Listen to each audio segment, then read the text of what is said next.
She knew. She paid. She lied. In 2017, a high school student named Jewel Tam was accepted into every college she applied to. It seemed that Jewel had a stellar application, complete with athletic accomplishments and a great SAT score. There's only one problem. The application was a lie. See, in reality, Jewel was accepted into those schools because of the actions of her mother, the defendant Mel Tam.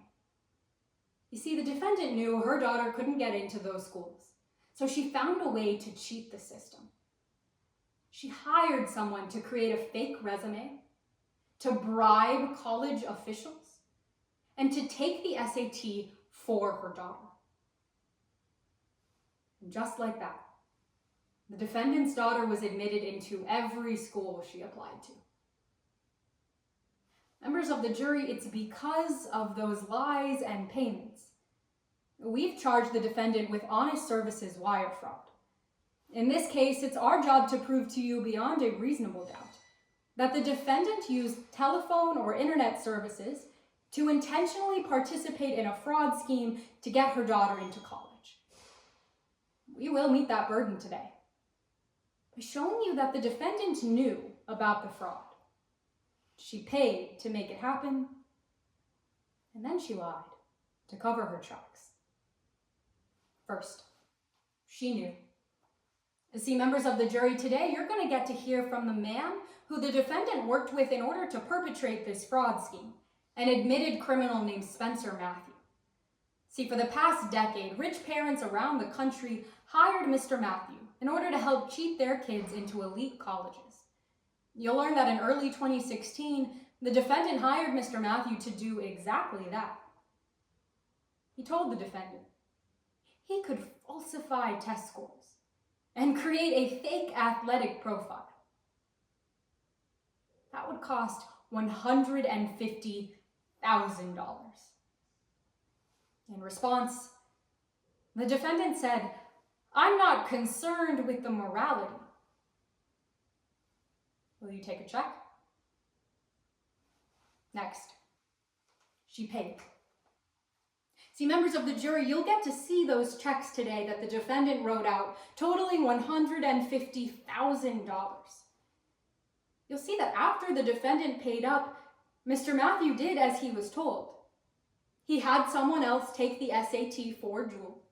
He wrote a fake resume stating that she was a varsity golfer. He spent $30,000 of the defendant's money on a collegiate golf coach in order to secure her recommendation.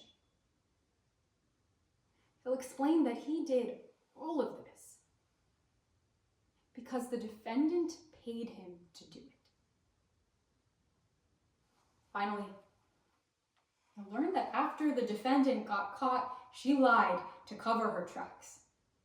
You see, after she was charged, the defendant went on a national television show and claimed that Mr. Matthew was a legitimate admissions consultant. But you'll hear that was a cover story the defendant had planned.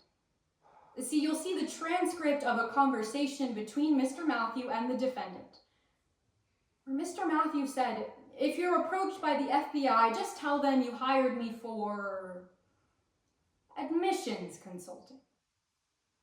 The defendant agreed. So when she got caught, she had her cover story ready to go. Now, members of the jury, over the course of today's trial, I want you to keep another high school student in mind. Now, the student, she doesn't come from a wealthy family, but she studied hard for the SAT. She spent every afternoon on the golf course. And on the very same day that the defendant's daughter got into her dream school, the student was denied. Her spot was taken. And it was taken because the defendant lied and cheated and thought she could use her money to steal what was never hers. She knew. She paid. She lied. That's why at the end of this trial, we're going to ask that you find the defendant guilty. Thank you.